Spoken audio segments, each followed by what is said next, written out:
Good evening. The television and radio stations of the United States and their affiliated stations are proud to provide facilities. Nixon. In the election of 1860, Abraham Lincoln said the question was whether this nation could exist half slave or half free. In the election of 1960, and with the world around us, the question is whether the world will exist half slave or half free, whether it will move in the direction of freedom, in the direction of the road that we are taking, or whether it will move in the direction of slavery.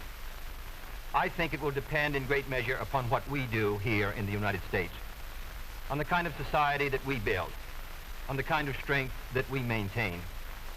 We discussed tonight domestic issues, but I would not want that to be any implication to be given that this does not involve directly our struggle with Mr. Khrushchev for survival.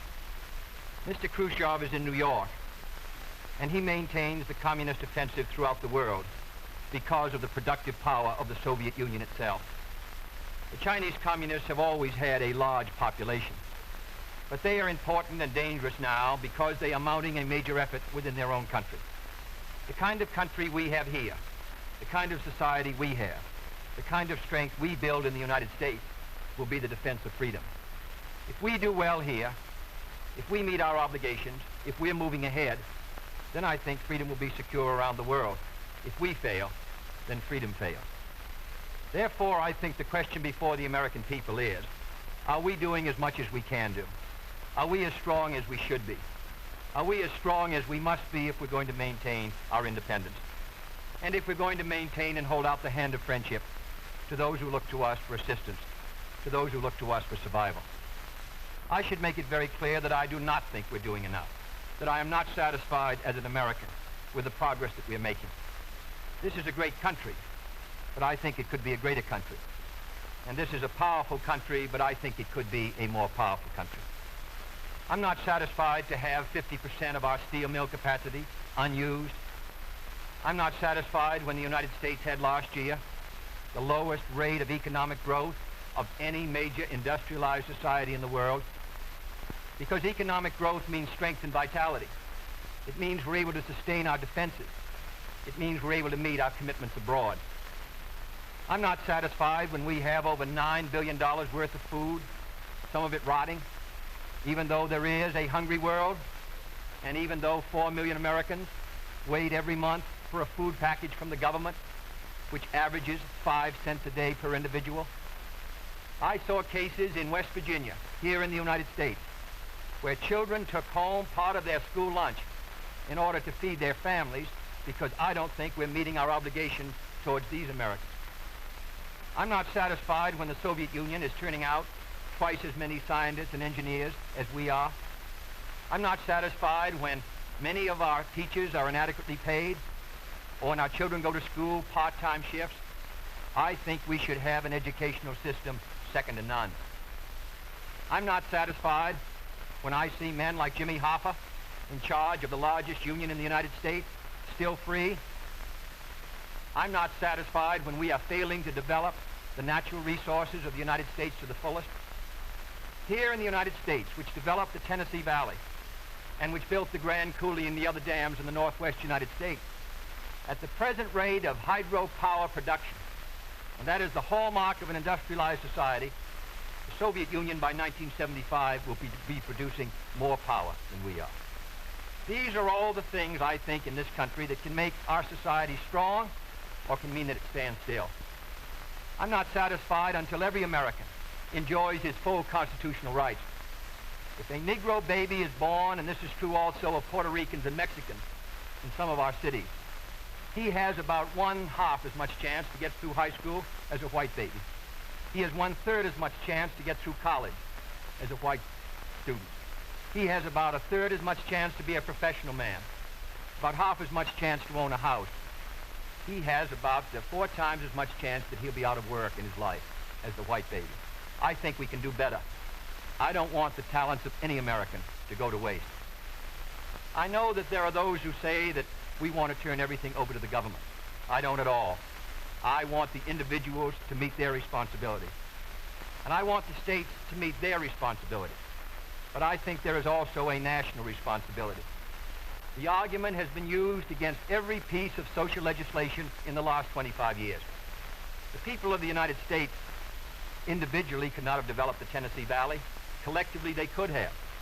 A cotton farmer in Georgia, or a peanut farmer, or a dairy farmer in Wisconsin or Minnesota, he cannot protect himself against the forces of supply and demand in the marketplace, but working together in effective governmental programs, he can do so.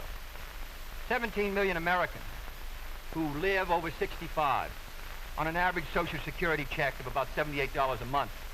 They're not able to sustain themselves individually, but they can sustain themselves through the Social Security system. I don't believe in big government, but I believe in effective governmental action.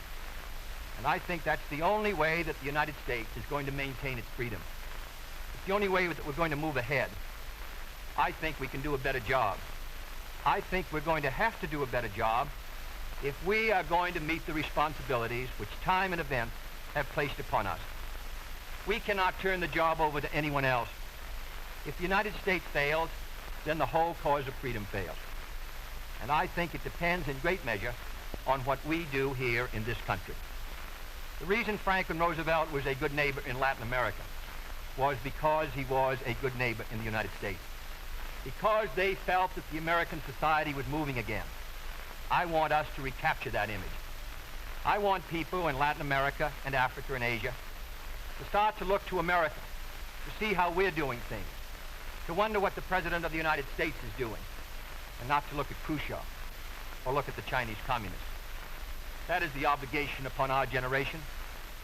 In 1933, Franklin Roosevelt said in his inaugural that this generation of Americans has a rendezvous with destiny. I think our generation of Americans has the same rendezvous. The question now is, can freedom be maintained under the most severe attack it has ever known? I think it can be. And I think in the final analysis, it depends upon what we do here. I think it's time America started moving again. And now the opening statement by Vice President Richard M. Nixon. Smith, Senator Kennedy.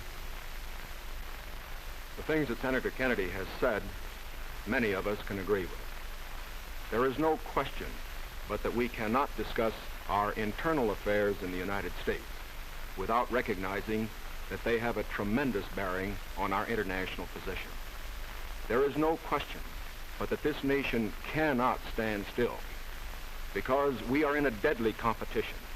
A competition not only with the men in the Kremlin, but the men in Peking. We're ahead in this competition, as Senator Kennedy, I think, has implied.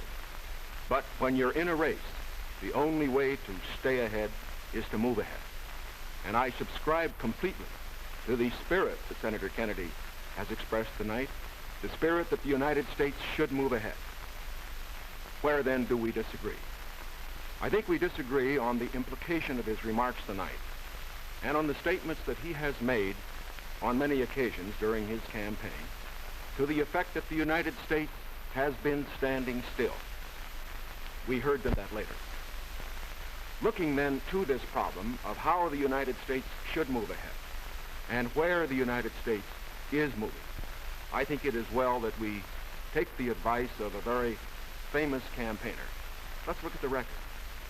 Is the United States standing still? Is it true that this administration, as Senator Kennedy has charged, has been an administration of retreat, of defeat, of stagnation?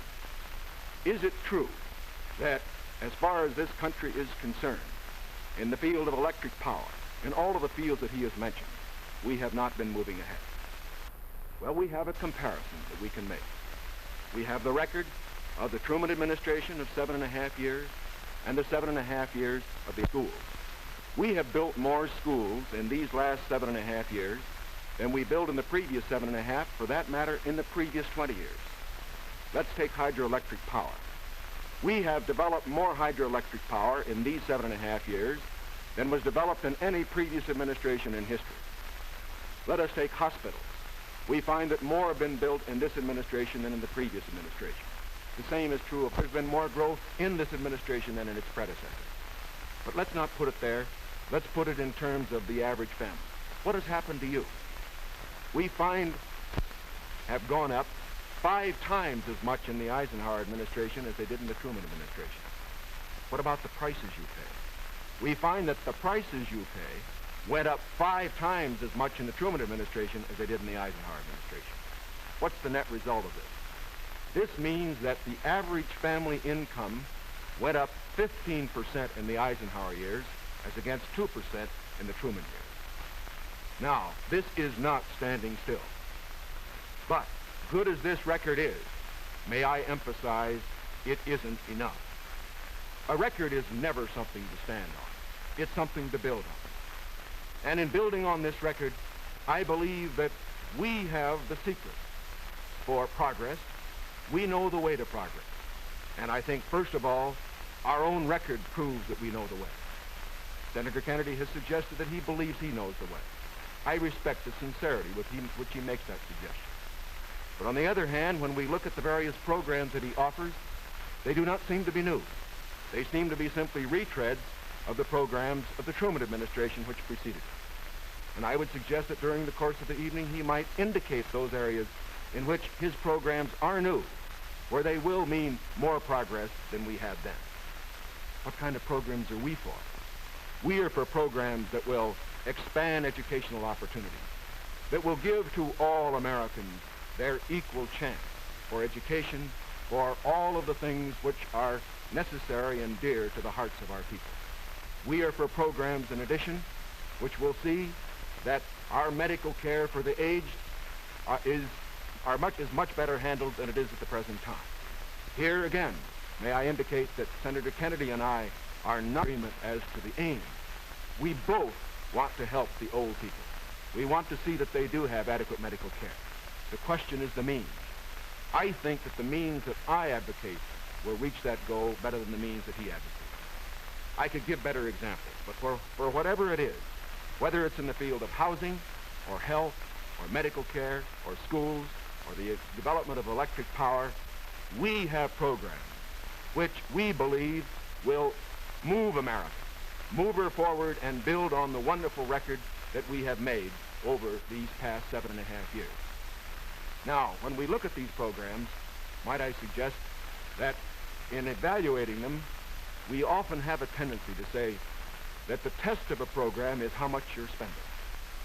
I will concede that in all the areas to which I have referred, Senator Kennedy would have the federal government spend more than I would have it spend.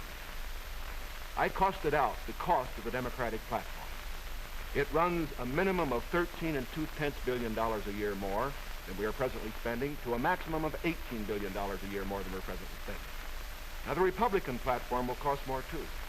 It will cost a minimum of $4 billion a year more, a maximum of $4.9 billion a year more than we're presently spending. Now, does this mean that his program is better than ours?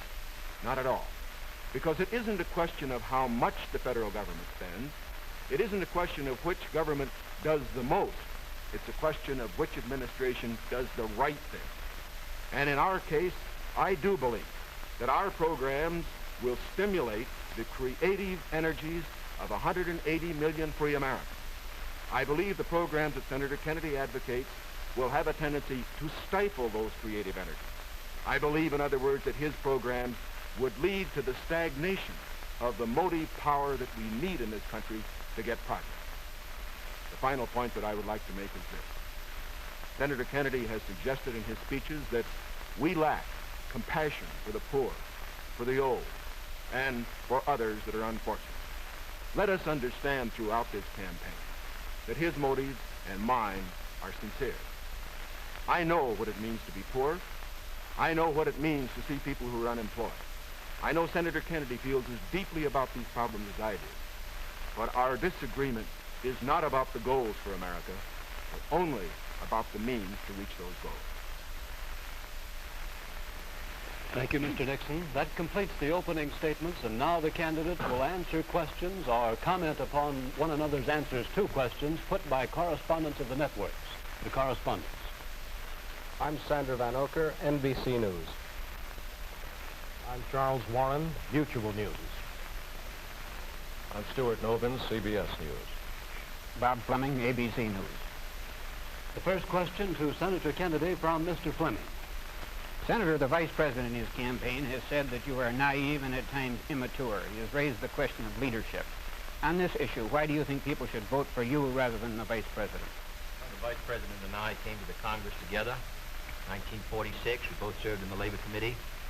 I've been there now for 14 years, the same period of time that he has, so that our experience in government is comparable.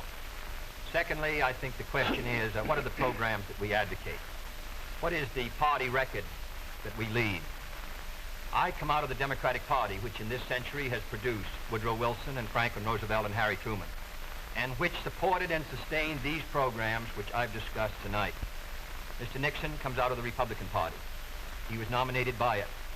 And it is a fact that through most of these last 25 years, the Republican leadership has opposed federal aid for education, medical care for the aged, development of the Tennessee Valley, development of our natural resources. I think Mr. Nixon is an effective leader of his party. I hope he would grant me the same. The question before us is, which point of view and which party do we want to lead the United States?